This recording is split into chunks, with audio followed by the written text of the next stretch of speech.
All right. Hey, everybody. Thank you for coming. My name is Bill Ferris. I'm a writer in Chapel Hill, North Carolina. We've been for those watching at home. I've got a couple stories I'm going to read for you tonight. This first one, it was published in Unidentified Funny Objects, Volume 6. Came out just this past fall. It is called A Crawl Space Full of Prizes. You're in the bathroom, brushing your teeth and dreading another 10-hour slog at work when the tickets start coming. They lurch from the faucet in a long strand like you're at Dave & Buster's and you just scored big in skee-ball. It scares you at first, mainly because the tickets are pink and you mistake them for a giant worm. You aren't as surprised the next day when the dryer starts dispensing tickets after you finish the laundry. You bought the stackable machines and the tickets poke out from the space between the washer and dryer. It looks like a place from which tickets might emerge, honestly. You try to look underneath. Those things are heavy, and you almost topple the dryer off the washing machine. By Wednesday, you start feeling pretty okay with getting ticket-based rewards for mowing the lawn and going jogging. It strikes you as odd when organizing the office potluck nets you a bundle of them, while working late on the Monroe account earns you neither tickets nor acknowledgement from your boss, but you tell yourself the paycheck is thanks enough. At home, you find a shoebox to store all your tickets. You wonder what you'll do with them, but your boss just fired one of your team members, so you really don't have time to dwell on it. Thursday, you walk around to the rear of your house, to the crawl space, to put away a box of Christmas decorations for the year. You expect that behind the 3x5 crawl space door will be the crawl space, since it's right there in its name and everything. But instead of the musty smell of garden tools and old maple boards from that cutting board you tried to make but gave up on, you find a neon-lit room with day-glow carpet. Top 40 radio blares over loudspeakers that sound nicer than anything you've got in your den. At the center of the room is a glass display case filled with little plastic spider rings and pixie sticks, as well as other assorted knickknacks, candies, baubles, and gewgaws. You couldn't be more surprised if a bear had jumped out of the crawl space. A bear would have at least made a certain kind of sense. You mention this to Sean, the surly, skinny, pimply teen wearing a green polo shirt and name tag standing behind the glass counter. You also ask him what the heck he's doing here anyway. Because it's my shift, he tells you. How did he even get this job? This is your house, you protest. Surely there must be a mistake. Sean will have to leave this instant. And where are you supposed to put your Christmas decorations? If there were competitions for such things, Sean's reply of, I don't know what to tell you, pal, would win gold for least helpful phrase in the English language. You march back to the house to get another box of Christmas stuff. You didn't even unpack this one, as it would have been silly to deck the halls when your brother Jeremy and his kids haven't visited in years. You stomp back toward the crawl space to confront Sean. You open the door, spoiling for a fight, but it's not Sean at the counter. It's a 40-something woman named Karen, wearing a similar green polo and name tag. She smiles and asks how she can help you. You're so surprised by this display of adequate customer service that you blurt out, "Is Sean here?" like you're best buds or something. Sean is not here. Karen would be happy to assist you, however. In addition to the glass display case, she draws your attention to the wall behind her. Perched there on shelves that, based on the dimensions of your house, should reach well into the living room above, are a variety of other prizes, including, but not limited to, a shoulder to cry on, 25 tickets. A new ending for that book you're writing, 50 tickets. A waking replay of last night's dreams, 100 tickets. Perfect recall of your high school prom, 200 tickets. Perfect forgetfulness of your high school prom, 400 tickets. Every sock you've ever lost, 500 tickets. Mortgage refinance, 750 tickets. A phone call from your college roommate you lost track of because they're not on Facebook for some reason, 1,000 tickets. Forgotten passwords, 2,000 tickets. Texts from lost loves, 2,500 tickets. A second chance with your old flame, sold out. That thing where you live an entire lifetime as someone else but only let 10 minutes pass in your real life, 10,000 tickets. And at the very top, priced at 12,000 tickets, an Xbox One. No big rush, take your time, Karen says, wiping the countertop. You open your mouth to ask why this is happening. What comes out is, what are the terms on the mortgage refi? You've already boarded the train, you may as well see where it's heading. 725 on a 30-year, she says. That's terrible, you say. Karen shrugs in the what can you do fashion. I keep telling them no one wants it, but they don't listen to me. You ask Karen to identify this mysterious they, as well as to clarify if other people are visiting your crawl space getting terrible terms on a home refinance. You don't want to get a bad reputation. Karen rolls her eyes. Oh, management. Yeah, but management of what? The suits at corporate. She rolls her eyes again, then starts to make an obscene gesture with her hand, but catches herself. You look up, wondering if there are any security cameras. You scan the top shelf again, hoping she'd have something that could mend your relationship with your brother Jeremy. Geez, it must take forever to get the Xbox. You immediately feel foolish. You could order one on Amazon in less time than it would take to walk back into your house. The very idea was ridiculous. You've got responsibilities, and who's got time for video games anyway? Why, it's almost February, and you still haven't put away all your Christmas decorations. An Xbox would be completely frivolous. You ask a dozen questions about its specs and game selection, just to make sure. Karen points to another prize on the wall. Maybe start out with something less expensive. She points to a shelf holding a pillow with a Batman pillowcase labeled, "A Waking Replay of Last Night's Dreams." That one's popular. You don't have to use it right away, and you can save it for a real good one. She winks at you in a way that the suits at corporate would surely frown upon. Sure, why not? You excuse yourself to run back into the house to get your tickets. When you return, she exchanges the Batman pillow for several strands of tickets. Enjoy, she says. Oh, I will, you say, immediately regretting it because it comes out sounding really pervy. You stretch out on the couch and put the pillow behind your head. It's a pillow, what else would you do with it?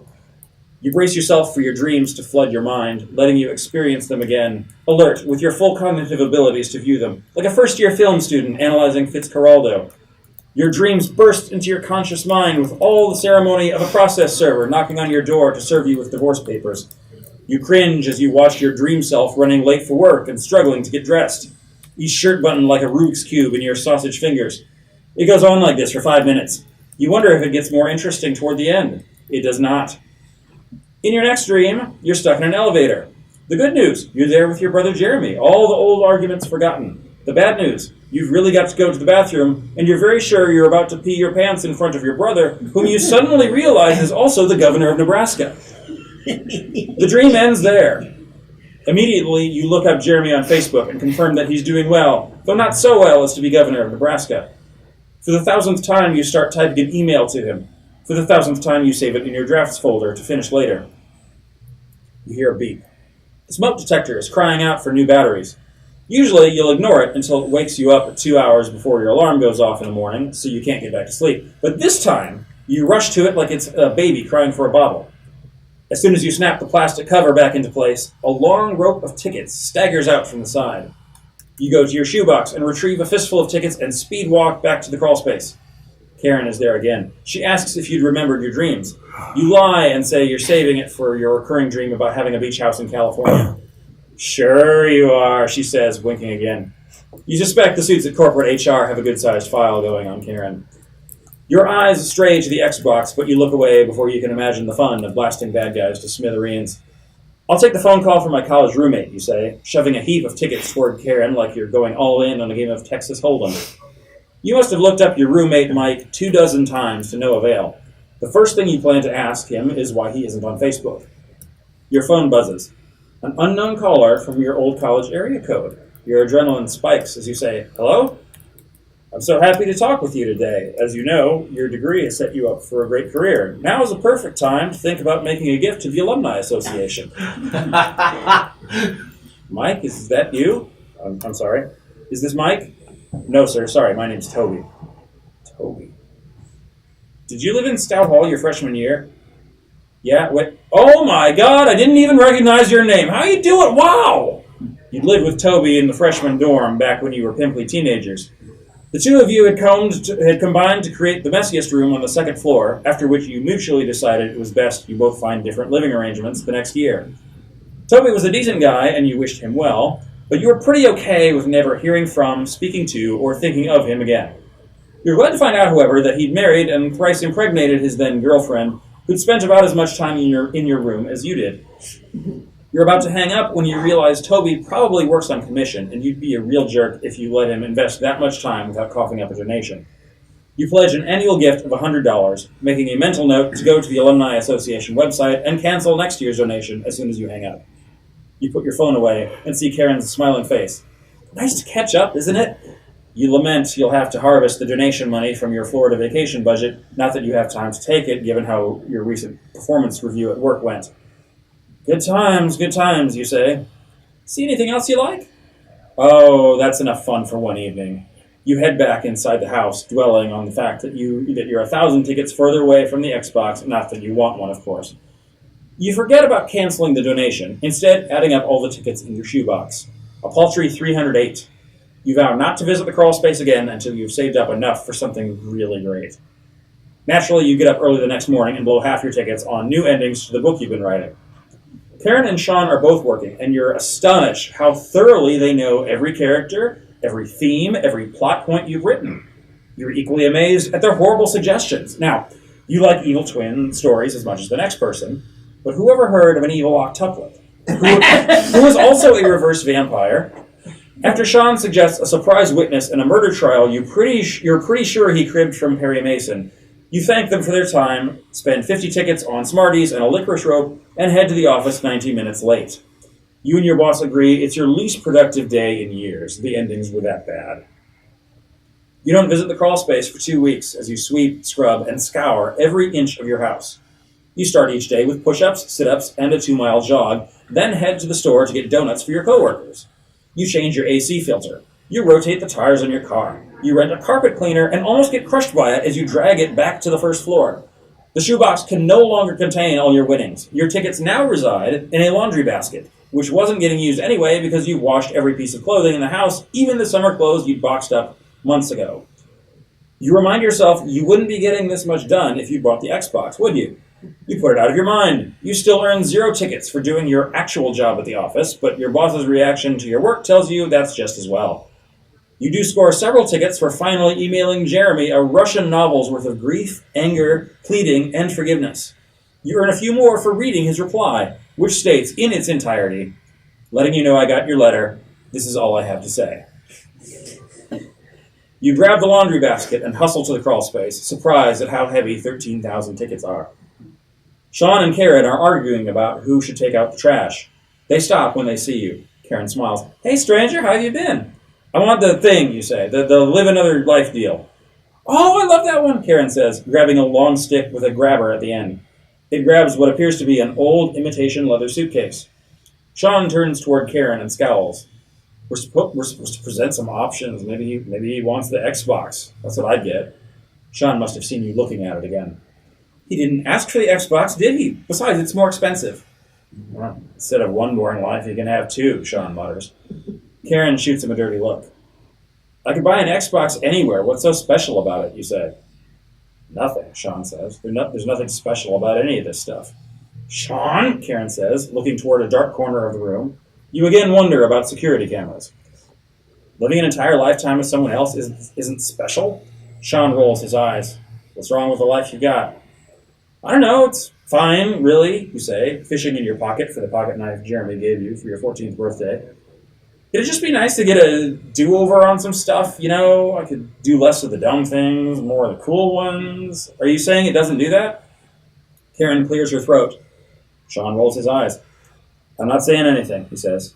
They irritate each other so much you wonder if they're family. We obviously can't guarantee the kind of life it would be, Karen says. Sean is about to say something, but Karen shuts him up with another dirty look. Life is a series of opportunities. What you do with them is up to you. How'd your other prizes work out? Sean says. I mean, the one with the dreams wasn't great, but it was the dreams that were duds. The prizes worked just fine. How were the novel endings? You respond with an awkward pause. You don't want to hurt his feelings. What would you do with the Xbox? Sean says. Play video games? Anything else? Like what? Sean sighs. He's a string bean, and the sigh weighs more than he does. Was there some game you loved as a kid but never finished? Oh, no. Maybe some game you used to play with a dead son or daughter as a bonding experience? Jeez, no! I just want to relax and play Monkey Kong or whatever. Well, then, yeah, it works perfectly. You stare at Sean. The Xbox is the only thing that'll do what I want it to? Candy works fine, too. He grabs a handful of pixie sticks and slides them toward you. Oh, man, I used to love those things, he said. When my brother and I went to my grandma's for sleepovers, she let us have these if we promised not to tell our mom. Then there was one time... Okay, Sean says, taking the pixie sticks from you. How about a Twix? Any toxic nostalgia tied to those? No, not really. Sold! Sean slides one toward you and snatches 50 tickets from your hand. You see Karen hustling to get the other life prize from the shelf. Like if you just take a good look at it, you'd see wondrous new jobs you could have. The coworkers you could spend years and years with. The sad sacks you could cheer up with second chances and false hope. Sean makes no effort to help her. You want to ask Sean how someone with such poor customer service skills even got this job, but you're starting to think you already know. You look at Karen, whose eyes don't look nearly as happy as her smile would have you believe. I'll take the Xbox, you say. Karen says, Are you sure you wouldn't rather? I'm sure. Karen takes a deep breath, then hands the grabby arm thingy to Sean and walks away, apparently deciding it was indeed her turn to take out the garbage. They are so writing you up, she whispers in a way that she obviously wants you to hear. Like they can fire me, Sean says. He hands you the Xbox. The packaging promises lots of gigahertz and ROMs and other stuff that makes no sense to you. Did I just get you in trouble, you say? No, she gets like that. For all his defiance, Sean looks a little paler than a moment ago. You, need to grab a pizza after your shift? Blow off some steam? He motions to the Xbox. Play some video games? Sean smiles, or something like it. Can't. Thanks, though. You've seen movies, and you know how these things work. The next time you enter the crawl space, it will again be just a crawl space, with all the ruins of discontinued hobbies, outgrown clothes, and Jeremy's old shoeboxes full of CDs implied therein. Take care, you say. Thanks, man. You're not sure if there's warmth behind his cool facade, but you decide to believe it's there regardless. You exit the crawl space and close the door behind you, excited to fire up your new toy. You're so giddy that, without thinking, you call Jeremy, muscle memory from back when you were both getting along, about how you just won an Xbox. You go straight to voicemail. Feeling foolish, you lug your prize into the house, the warm sensation of victory carried off by the chill winter breeze. You set the Xbox on top of a plastic bin of Christmas stuff, the one with all the wrapping paper.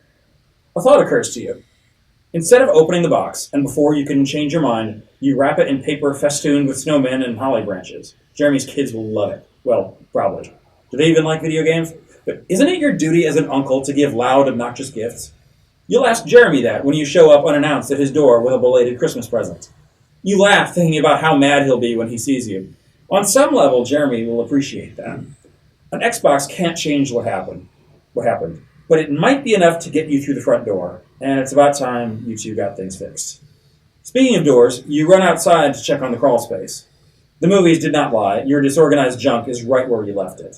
Good. You'll hit the road just as soon as you finish putting away the Christmas decorations. That's the end. Let me wet my whistle here. We're on time. I'll probably just do like one more or so, and then let's see. This next one, this was also in Unidentified Funny Objects. This is in Volume 5. Tangent would put it on their recommended reading list for 2016. This is called My Enemy the Unicorn. Chad, the last Peruvian Chuyachaki in captivity, pissed in the middle of the grassy field in full view of the gathering crowd. They didn't notice. They were all watching Snowflake prancing around like an asshole. They'd added Snowflake to the cryptid exhibit at the Jacksonville Zoo a bunch of moon cycles ago, not coincidentally the last time that anybody gave a shit about Chad. A man-sized gnome who had one cloven hoof and one five-toed foot rampant with nail fungus apparently wasn't as entertaining as a snow-white unicorn. When he was feeling petty, which was often, Chad liked to change his appearance to someone's dead kid or a lover that got away, that sort of thing. Chad did this now, manifesting himself as the deceased wife of one of the men in the crowd. Chad had never seen the woman and didn't need to. People saw what they wanted to see. Chad was good at reading emotions, and he got a general sense of her appearance, hair, skin color, body type, from the hole that her absence had left in the man's life. Chad painted in broad strokes and let the man's imagination fill in the rest. So general was Chad's characterization of the late Mrs. Tourist, and so desperate was the average person's sense of longing, that a second man started crying, believing Chad to be his departed sister. Getting a 2-for-1 was a rare achievement, which he'd celebrate later by defecating in Snowflake's water trough. That's Chad, our Chuyachaki from Peru. He's a little scamp, a zookeeper said, as the widower wiped tears from his eyes. He can make himself look like a person or animal, you name it. You can always tell it's him by his right foot. No matter what he changes into, he always keeps that hoof. He usually tries to hide it. The zookeeper stopped talking as Chad hurled a volley of dung at her. It splattered against the iron fence that marked the edge of the enclosure. The zookeeper laughed. "Oh, Chad, you little stinker." Chad did not understand her words, but mockery translates to any language.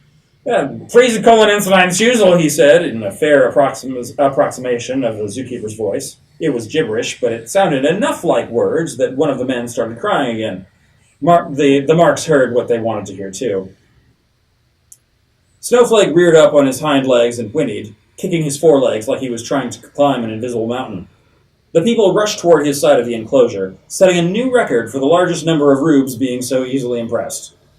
Chad didn't care how many people came to see him, they were stupid anyway, but every moron that came to see the unicorn meant a little more of Chad's jungle that the zoo would clear away to give Snowflake room to gallop majestically across the Emerald Plain or whatever.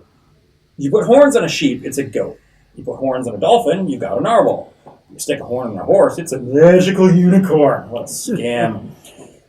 Most of the Jacksonville Zoo's cryptid exhibit was trash, in Chad's opinion.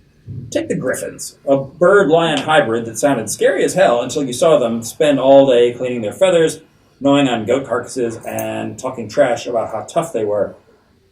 There was a big net over their enclosure, but they'd gotten so fat and lazy, Chad doubted they could fly anymore.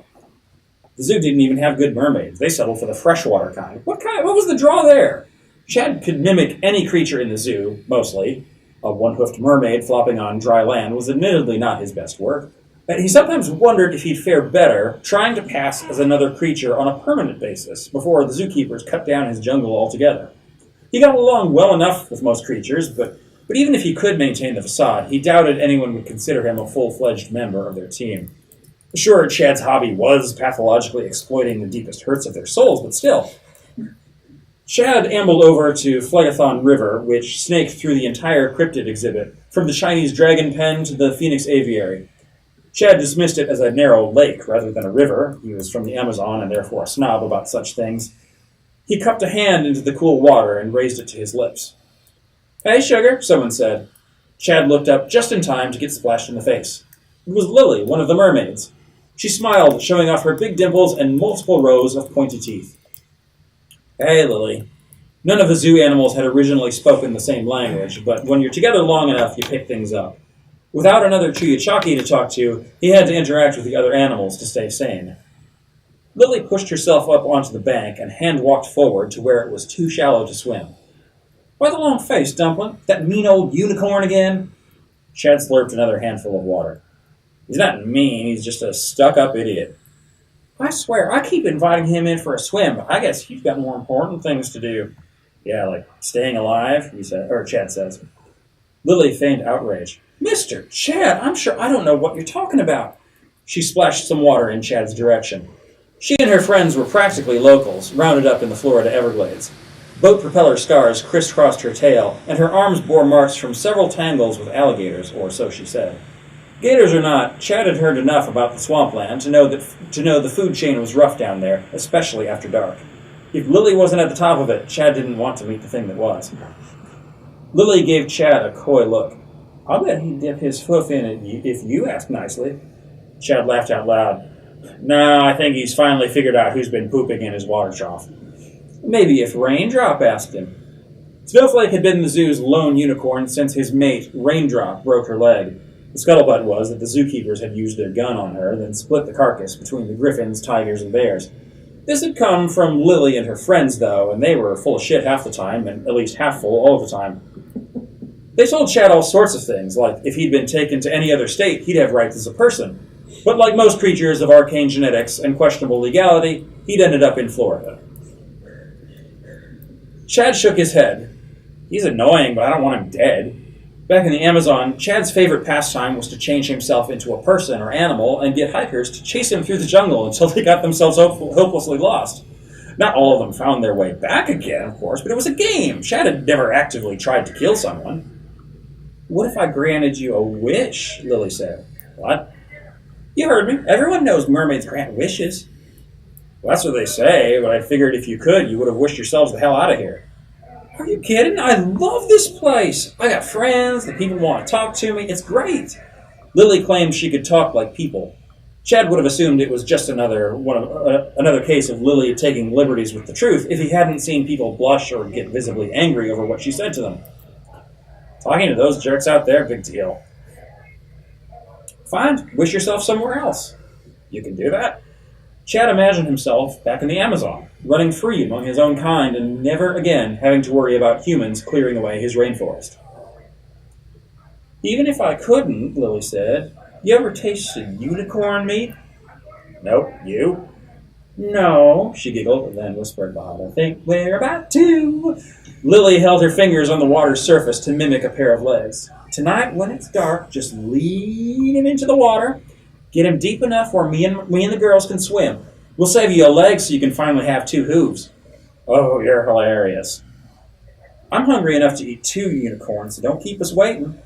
Lily winked, blew him a kiss, and dove beneath the surface. It always felt weird to walk on 4 legs instead of 2, and Chad worried he might stumble and give himself away. Plus, his white coat practically glowed in the dark. Cicadas chirped from the nearby trees, and if Chad could hear those over his own footsteps, he was moving quietly enough. These things always went better with the element of surprise. Snowflake slept in the grassy center of the shared enclosure, so Chad had no trees to hide behind. This enclosure had once been an expanse of rubber trees and walking pines.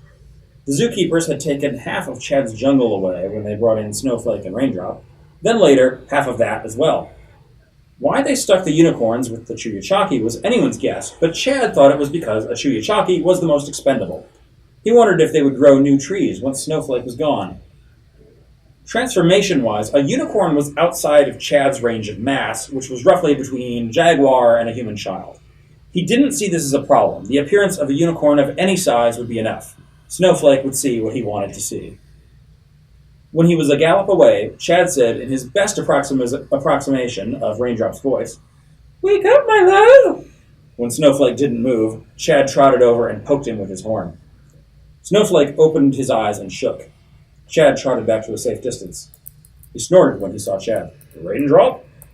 "Follow me, my love. Let's get a drink." He trotted in the direction of the river. Chad felt the ground rumble, and before he could turn around, Snowflake hit him at full gallop, goring him in his left hip. Chad's shout first came out as a whinny, then a yell in his own voice. He fell to a heap in the grass, reverting to his true form, his thigh oozing blood and hurting like hell. Snowflake loomed above him. His voice didn't seem to come from his mouth. It surrounded Chad from all sides. "You're the bounder who's been defecating in my water trough." "That wasn't me." "Why were you pretending to be a unicorn?" "Practical joke?" Chad yelped as Snowflake jabbed the horn into his hip again. Blood dribbled down the spiral of the horn. "You cannot lie to a unicorn. Confess." Chad didn't think that was true, but thought it was a bad time to test it. He tried to catch his breath. "Fine, the mermaids said they'd grant me a wish if I led you to them." "The mermaids?" Snowflake said. "Bloody hell, I wouldn't trust them as far as I could throw them. I haven't got hands, have I? What sort of boon did they promise you that you would slay the number 3 tourist attraction in Northeast Florida?" "They told me I could go home." "Go home? I could have sent you anywhere you liked if you just asked me." "Oh, like you would, even if you could." "Wouldn't I? Everyone deserves to get their heart's desire, and if it's between that and a watery grave, I'd be wise to send you as far away as possible." "Please, I'm on to you. You couldn't grant me an extra bucket of slop. You're just a horse with a horn." "The mermaids were planning to eat you, idiot." Chad motioned at his body with his hands. "No, look at me. I'm too stringy." "Not if you changed into a unicorn." "I'd change back as soon as they bit me." "Did the mermaids know that?" "Of course they know that," Chad said, realizing the mermaids totally did not know that. "Why would they eat me when they could have you?" Snowflake scuffed at the grass. "Describe this nefarious scheme of yours step by step." "Oh, I was going to be looking all swag, all corned up from horn to hoof, and then I'd head over to the water's edge and wait for you to follow." "The water is too shallow for the mermaids to attack me." "Well, I guess I'd wade in a little deeper. Fuck me, they were going to eat me, weren't they?" "Only saltwater mermaids grant wishes, everyone knows that," Snowflake said. That's why there are no saltwater merfolk in captivity. If freshwater mermaids could grant wishes, they'd wish themselves the hell out of here. So why don't you do that? Wish my way out? I'm only a horse with a horn, remember? And truth be told, I like it here. It's a prison. You might sing a different tune if you had armored hooligans with swords hunting you for your horn. Here, I can eat all I want without fear of predators. At least none worth worrying about. Was that a dig at me? The unicorn stamped his hoof twice for yes. I don't know exactly how your trick works, other than that you prey on broken hearts. I never cared for Raindrop. Ours was a pairing of convenience. Chad moved uncomfortably. Is there any heart that... If there's any heart that's broken, it's yours, old fellow, Snowflake said. Chad snarled. How do you know all this? Magic? It came out more sarcastic than he meant it. You use everyone's loneliness against them because you know how much it hurts. I don't need magic to see that. You must be lonely indeed to believe a gossip of lying mermaids are happier than a unicorn just because he's one horn short of a fondle. Wait, what? Is someone fondling you? What are you talking about? Snowflake snorted, exasperated. A fondle of unicorns. You know, like a murder of crows, a shrewdness of apes, a gossip of mermaids, a fondle of unicorns. What kind of made-up bullshit is a crow? Do they even have a word for a group of Chuyachaki? Yeah, a fuck you of Chuyachaki. Snowflake yawned. This is all very entertaining, but I'm rather tired, so do you want your wish or not? Chad laughed bitterly. Yeah, send me to the middle of the jungle while I'm defenseless and bleeding. It's a good thing you're a fraud. Snowflake nibbled on a patch of grass. I couldn't send you back anyway. Chad raised his arms above his head. Finally, he admits it. You hear that, everybody? I can't send you to the jungle because that's not your wish. But I think I know what my own wish is. Through a mouthful of grass, Snowflake said, hardly anybody truly knows their heart's desire. And you magically know what I want. You want what everyone wants and deserves. Love and acceptance. Fuck this, I'm going home. Chad tried standing on his leg, then fell on his butt again. Do you need a boost? Stop pretending to be nice to me. Look, I'm sorry I tried to kill you, okay? It wasn't personal. Law of the jungle, but you're still a fraud, you know. You're not special. Chad pushed himself onto his cloven hoof, swatted away Snowflake's attempts to help, then limped the rest of the way back to his nook in the trees. Chad awoke the next morning to the sound of clanging metal and cursing. A crane was lowering a large steel box into the enclosure. The cursing came from inside the cage. Well, of course they brought in another unicorn. Gotta breed more attractions. Unicorn childbirth must be awful. The crane set the cage down. There was a clunking sound, and the door opened. A man stepped out, blinking at the daylight. The guy looked a lot like the guy operating the crane, other than that one of his feet was a hoof. He took one look at Chad and ran for the tree cover. Chad started to chase after him, almost forgetting the wound he'd received the night before. He braced himself for pain that didn't come. He looked at where Snowflake had gored him. Had it not been as bad as he'd thought? Where was all the blood? When Chad had gone to sleep, it felt like he had an entire ant colony biting his hip. Since then, the wound had closed and was only just slightly tender to the touch. There's no way Chad should have been able to put his weight on his leg without shouting every profanity he knew. He took a few steps to test it, shrugged, and then broke into a run. He found the new Chuyachaki hiding under a rubber tree. Chad would have done the same. He hated changing where someone could see him. Hey, I'm Chad. The other Chuyachaki sized him up, then stepped into the light. Chester. He looked at his surroundings. We seriously have to share, huh? Back in my old zoo, I had my own enclosure. You were in a zoo? I thought I was the last one of us in captivity. Chester shrugged. Don't know what to tell you, pal. He looked through the trees toward the grassy field and made a stink face. Ah, is that a fucking unicorn? Chad followed his gaze and saw a snowflake eating some grass. After each bite, Chad saw a flower where the grass had been. If he didn't know that Snowflake was just a horse with a horn, he might have thought Snowflake had caused it to grow there. Snowflake drew himself to his full height, then nodded his horn in Chad's direction. Chad's hip tingled ever so slightly. Chad waved back. To Chester, he said, yeah, he's actually pretty all right. Yeah, that's fantastic. Hey, I had a big breakfast and I need to unload soon, Chester said. Can I get a little privacy? Chad grinned. Come on, I'll show you where the mermaids live. Chester nodded. I'd like that. They set off through the trees. Yeah. This is why they pay him the big bucks. Yes. Yeah. That first one had kind of an Outer Limits kind of a feel to it.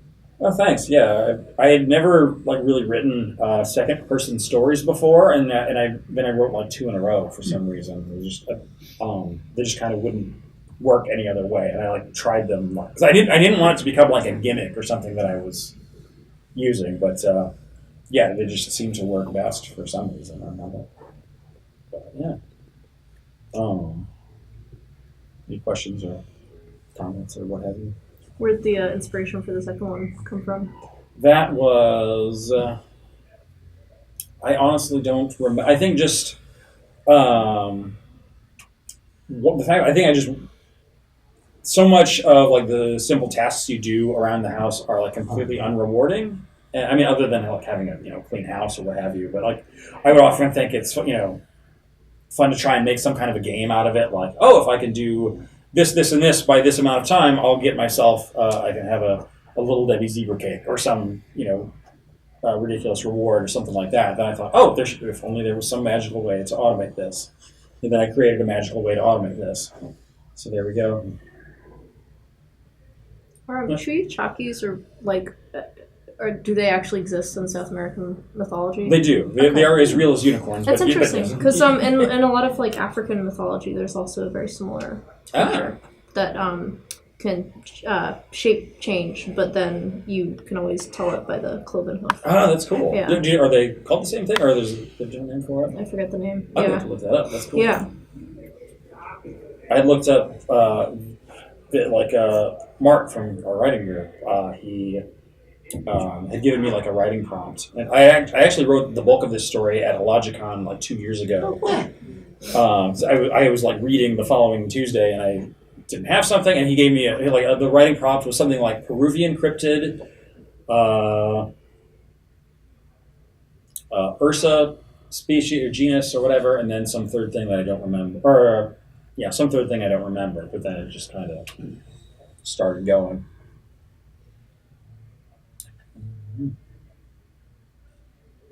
All right. Well, thanks for coming. Thank you for coming, everybody. I appreciate it. Thank you for stroking my ego. I appreciate it.